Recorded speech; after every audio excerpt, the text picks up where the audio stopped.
गांव का नाम था सोनपुर। छोटा सा गांव, कच्ची सड़कें, पीपल का एक पुराना पेड़ और उसी पेड़ के नीचे एक छोटी सी डाक पेटी। हर सुबह उस डाक पेटी के पास एक बूढ़ा आदमी आकर बैठ जाता था। उसका नाम था हरिदत्त। गांव वाले उसे जानते थे, पर कोई यह नहीं जानता था कि वह रोज डाक पेटी के पास क्यों बैठता है। डाकिया आता, चिट्ठियां बांटता और चला जाता। हरिदत्त चुपचाप देखता रहता, फिर उठता, धीमे कदमों से अपने घर लौट जाता। उसके हाथ हमेशा खाली रहते थे। हरिदत्त का घर गांव के आखिरी छोर पर था।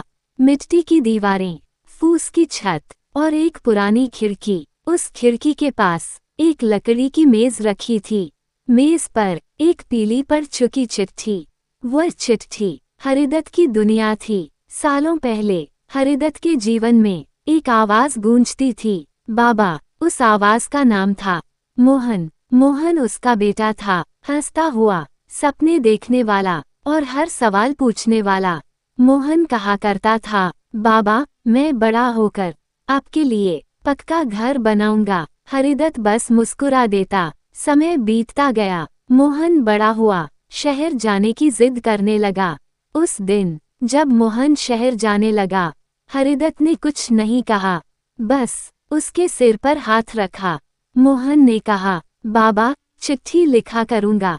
हरिदत्त ने सिर हिलाया। शुरुआत में चिट्ठियां आती रहीं। मोहन लिखता, बाबा, मैं ठीक हूँ। बाबा, काम मिल गया है। बाबा, आपकी बहुत याद आती है। हरिदत्त हर चिट्ठी धीरे धीरे पढ़ता, फिर सीने से लगा लेता। उसके चेहरे पर सुकून होता। फिर एक दिन चिट्ठियां आनी बंद हो गईं। एक हफ्ता, एक महीना, एक साल। हरिदत्त रोज डाक पेटी के पास बैठता, हर दिन उम्मीद लेकर, और हर दिन खाली हाथ लौटता। गांव के लोग कहते, अब मत जाया करो हरिदत्त। वह बस कहता, आ जाएगी। समय ने हरिदत्त की कमर झुका दी। उसकी आंखें कमजोर हो गईं, पर उसकी उम्मीद अब भी सीधी खड़ी थी। एक शाम तेज बारिश हो रही थी। डाकिया देर से आया। हरिदत्त भीगता हुआ डाक पेटी के पास खड़ा था। डाकिया ने आवाज दी, बाबा, एक चिट्ठी है। हरिदत्त के हाथ कांपने लगे। उसने चिट्ठी ली। लिफाफे पर मोहन का नाम था। घर पहुंचकर उसने दिया जलाया, चिट्ठी खोली। अक्षर साफ नहीं थे, लिखावट अजनबी थी। चिट्ठी में लिखा था, प्रिय हरिदत्त जी, आपका बेटा मोहन अब इस दुनिया में नहीं है। ये चिट्ठी उसने बहुत पहले लिखी थी।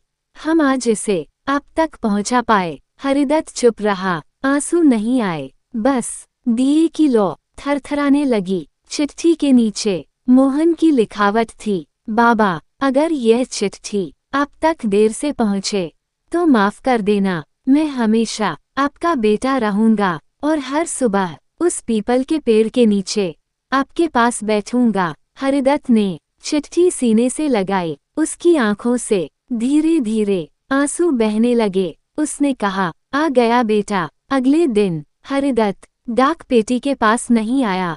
गांव वाले उसके घर पहुंचे। वह शांत सो रहा था। चेहरे पर मुस्कान थी, हाथ में वही चिट्ठी थी। आज भी सोनपुर गांव में पीपल के पेड़ के नीचे डाक पेटी खड़ी है, और लोग कहते हैं, कभी कभी शाम को वहां दो परछाइयां साथ बैठी दिखती हैं, एक पिता और उसका बेटा, खामोश पर पूरे